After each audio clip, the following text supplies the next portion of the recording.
పవన్ కళ్యాణ్ గెలుస్తాడు అని గట్టి ధీమాతో మన జనసేన ఉంది. కానీ మీరు ఎలా చెప్తారు అని? నేను గెలవడని అనుకుంటున్నాను. ఎందుకంటే లోకల్లో అవతల అభ్యర్థి కూడా మంచి స్టడీ పరంగా కానీ, నాలెడ్జ్ పరంగా కానీ, రాజకీయ పరంగా కానీ తెలిసిన క్యాండిడేట్ ఉంది. ఆమె ఏంటంటే గెలుస్తుందని మేము అనుకుంటున్నాం. పవన్ కళ్యాణ్ ఏంటంటే ఇప్పుడు ఫస్ట్ ఆఫ్ ఆల్ స్పీచ్ అట్లా మాట్లాడడం తెలియదు, అదొకటి. ఇప్పుడు జగన్మోహన్ రెడ్డి స్పీచ్ చూసుకుంటే, పవన్ కళ్యాణ్ స్పీచ్ చూసుకుంటే, రెండు పక్కన పెట్టి చూస్తే తేడా అప్పుడే మీకు అర్థమైపోద్ది. అతనికి ఏంటంటే ఎక్కడ సినిమా డైలాగులు వర్రైపోవడం అనేది జనానికి నచ్చదు.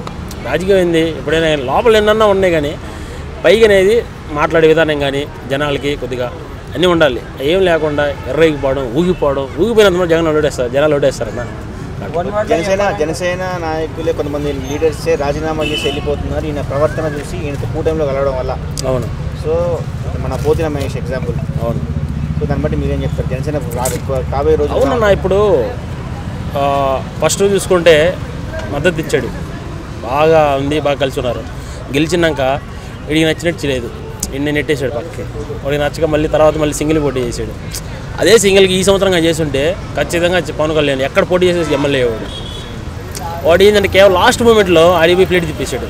దానివల్ల ఫ్యాన్స్ కూడా అందరూ ఎప్పుడు జగన్ ఏదైనా కింగే, సింహే ఎప్పుడు సింగిల్గా వస్తుంది, ఈయన సరైన మనిషి క్యాండిడేట్ అని చెప్పి అందరూ జనసేనలు కూడా సగం మంది కూడా ఇతర జగన్ కొట్టేస్తారు. ఫైనల్గా మీరు ఏం చెప్పదలుచుకున్నారు? చంద్రబాబు గట్టిగా వారు ఇద్దరి మధ్యలో బాగా యుద్ధం జరుగుతుంది, యుద్ధం సిద్ధమని చంద్రబాబు అంటున్నాడు, జగన్ అంటున్నారు. సో మీరేం చెప్తారు? ఫైనల్గా చెప్పేది ఏం లేదన్నా. ఇప్పుడు ఏంటంటే ఇప్పుడు వాలంటీర్స్ కుటుంబాలు ఉన్నాయి, వాలంటీర్స్ కుటుంబాలు చూసుకున్నా, సచివాలయం కుటుంబాలు చూసుకున్నా, ఇంకా కొన్ని పథకాలు ఉన్నాయి, అన్ని చూసి వీళ్ళందరూ ఫ్యామిలీ వేసి జగన్ సీఎం అయిపోతారు.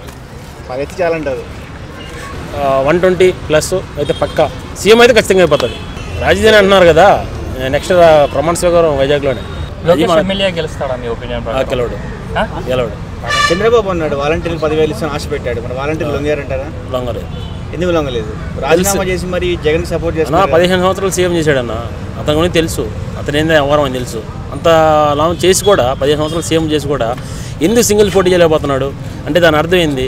ఏం చేయలేదని అర్థం. అంటే దానివల్ల ఏంటంటే అందరు కూటమి చేసుకొని ఈ దాప ఏంటంటే ఎట్టైనా గెలిపించి వాళ్ళ కొడుకుని ఆ హోదాలో పెట్టి చేయాలని చూస్తున్నాడు. బట్ అవన్నీ జగన్ ముందు అన్ని సాగవు. చంద్రబాబు ఇచ్చేస్తా అన్నాడు కానీ ఎలక్షన్లో ఏం చేయలేదు కాబట్టి అందుకే ఏం వచ్చేసానని చెప్పలేదు. ఓకే బ్రదర్, జగన్మోహన్ రెడ్డి గారు పథకాల మీద పెట్టిన ఏదైతే పెట్టుబడి ఉందో అది రాష్ట్ర అభివృద్ధి మీద ఎందుకు పెట్టలేకపోయారు? అంటే రాజధాని నిర్మాణం పైన అంటే మీరు ఏం చెప్తారు?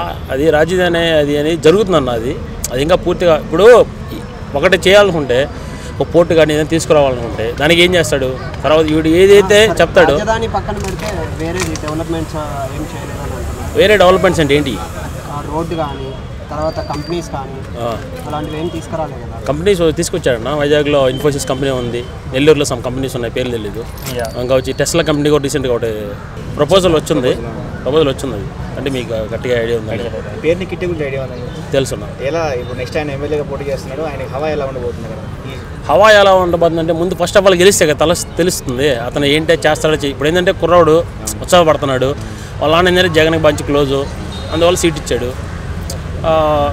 చూద్దాం, గెలిస్తే ఏమన్నా అప్పుడు దాన్ని బట్టి చేస్తాడు.